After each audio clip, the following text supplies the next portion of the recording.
அஸ்ஸலாமு அலைக்கும் வரஹ்மத்துல்லாஹ். அன்பிற்கினிய சகோதரர்களே, நான் ஷஃபீன் பேசுகிறேன். தேர்தல் நெருங்கி விட்டது. இன்னும் ஒரு நாள் தான் இருக்குது.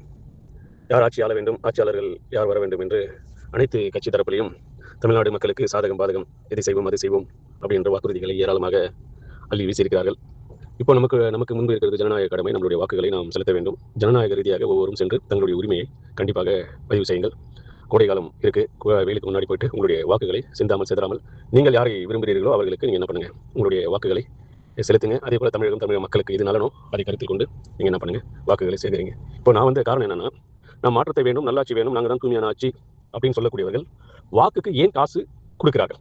ஒன்று, வாக்குக்கு காசு கொடுக்குறாங்க. ரெண்டாவது, மாற்றம் வேணுன்றவர்கள் வாக்குக்கு ஏன் காசு வாங்குங்க? பொதுமக்கள் நாங்கள் தான் அவேர்னஸ் ஆகணும். ஒரு 500 இல்லை 1000 கொடுக்குறனால உங்களுடைய வாழ்க்கை மாறிடுமா? ஆனால் உங்கள் ஓட்டு வாழ்க்கையை மாற்றும், தமிழ்நாட்டுடைய தலையெழுத்தையே மாற்றும். உங்களுடைய வாக்கு அவ்வளோ பவர் உள்ளது. ஒரு சாதாரண 1000 500 நம்மளுடைய வாக்குகளை நம்ம விற்கலாமா? கொஞ்சம் யோசிச்சு பாருங்க, சிந்திச்சு பாருங்க. அப்போ தயவு செய்து அது தன்மான பிரச்சனை. வாக்குக்கு காசு வாங்குறது தன்மான பிரச்சனை. ஆனால் வாங்குறவங்க நீங்கள் அப்படி இருந்தாலும் கொடுக்குறாங்க பாருங்க, அவங்கள எப்படி நாங்கள் தான் நேர்மையானவர்கள், அது பண்ணுறோம் இது பண்ணுறோம் அப்படின்னு சொல்கிறாங்க. அது எந்த கட்சி இருந்தாலும் சரி. நான் எந்த கட்சியும் இந்த கட்சி தான் கொடுக்குது, இந்த கட்சி கொடுக்கலன்னு இல்லை. உங்களுக்கு தெரியும் எந்த கட்சிக்காரர்கள் கொடுக்குறார்கள், யார்கிட்ட நீங்கள் வாங்குறீங்க, எந்த கட்சி கொடுக்குறார்கள், யார் வாங்குறார்கள் என்று. எல்லாருக்கும் நான் பொதுவாக எல்லாம் வாங்குறாங்கன்னு சொல்லல, எல்லாம் கொடுக்குறோன்னு சொல்லல. ஆனால் நடக்குது. ஆகையால வாக்குக்கு தயவு செய்து காசு வாங்காதீங்க. அது ஒரு தன்மான விஷயம். கொஞ்சம் புரிஞ்சுங்க. உங்களுடைய வாக்கு அது விற்பனை செய்யறதாயிரும். அப்போ நீங்கள் வாக்கு விற்பனை செஞ்சுட்டு அவன் செய்யக்கூடிய அரசுக்கு வந்ததுக்கப்புறம், அரசியல் வந்ததுக்கப்புறம் நம்ம ஆள போகும்போது அவனை எடுத்து கேள்வி கேட்க முடியுமா?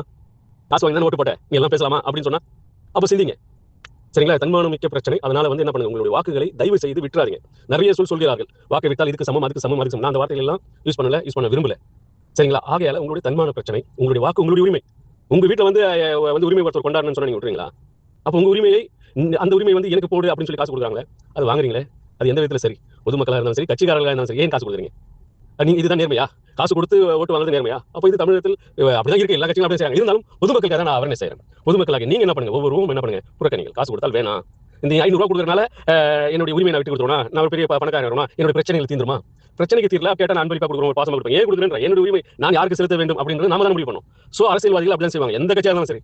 சரியா? ஏதாவது ஒரு பொருள் ரீதியாக, பண ரீதியாக, பதவி ரீதியாக ஆசை எது வேணாலும் காட்டுவார்கள். அப்போ பொதுமக்களாக நாம என்ன செய்ய வேண்டும்? நம்மளுடைய வாக்குகளை, நம்மளுடைய வாக்குடைய உரிமையை ஒரு காலமும் விட்டுவிடக் கூடாது, விற்கவும் கூடாது. உங்களுடைய உரிமையை நீங்க விற்கிறீங்க. அப்போ நீங்க எப்படிப்பட்டவர்கள் என்று அதுல ஒரு கொஸ்டின் மார்க் வந்துடும். சரியா? தயவு செய்து வாக்குகளுக்கு, ஓட்டுக்கு யாரும் காசு வாங்குறீங்க. கொடுத்தாலும் சரி, எப்பா வேணாம், எப்படி வேணாம் பாவம் காசு அப்படின்னு சொல்லுங்க. அப்படி கொடுக்குறவர்கள் யார் என்று சொல்லி நீங்க என்ன பண்ணுங்க, நீங்க எழுதி வச்சுக்கங்க, எவிடன்ஸ் வச்சுக்கங்க. அவர்களுக்கு ஒரு காலம் வரும், அப்போ நீங்க அந்த வாக்குகளை எப்படி என்ன அப்படின்னு சொல்லி நம்ம பேசலாம். நீங்க காசு வாங்கிட்டீங்கன்னா வாயை திறக்க முடியாது. சரியா? அதனால உரிமையை என்ன செய்ய, தயவு செய்து வித்துறாதீங்க. காசுக்காக நீங்க தயவு செய்து உங்களுடைய ஓட்டை வித்துறாதீங்க. ஜனநாயக கடமை, உங்களுடைய உரிமை. நம்மை ஆள போறது யார் அப்படின்னு சொல்லி நாம தான் முடிவு பண்ணணும். அப்படிப்பட்டவர்களுக்கு வாக்களிங்க. வாக்குச்சாவடி போகும்போது மறக்காம உங்களுடைய பூத்தோட அந்த ஸ்லிப் எடுத்து போங்க, வாக்காளர் அட்டையை எடுத்து போயிட்டு உங்களுடைய வாக்குகளை செலுத்துங்கள். சரிங்களா? நான் இன்னாருக்கு போடுங்க, அப்படி போடுங்க, இப்படி போடுங்க சொல்லல. உங்களுக்கு தெரியும் இந்த தமிழ்நாடு எப்படி இருக்கு அப்படின்னு சொல்லி. அதை மனதில் வைத்துக் கொண்டு வாக்கை விற்காமல் உங்களுடைய உரிமை, நீங்க என்ன பண்ணுங்க, உரிமையை என்ன பண்ணுங்க, தைரியமா போங்க.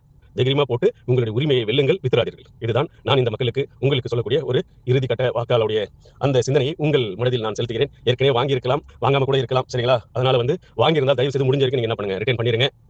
தயவு செய்து ரிட்டர்ன் பண்ணிருங்க. உங்களுடைய உரிமை விட்டு கொடுக்காதீங்க. அது உங்களுடைய உரிமை. வாக்குன்றது உங்க உரிமை. உங்க உரிமை ஜனநாயக ரீதியாக என்ன பண்ணுங்க, வாக்கு செலுத்துங்கள், தைரியமா செலுத்துங்க. அது உங்களுடைய உரிமை என்று கவலை கொள்ளுங்கள். காசுக்காக வேலை போகிறார்கள். நன்றி.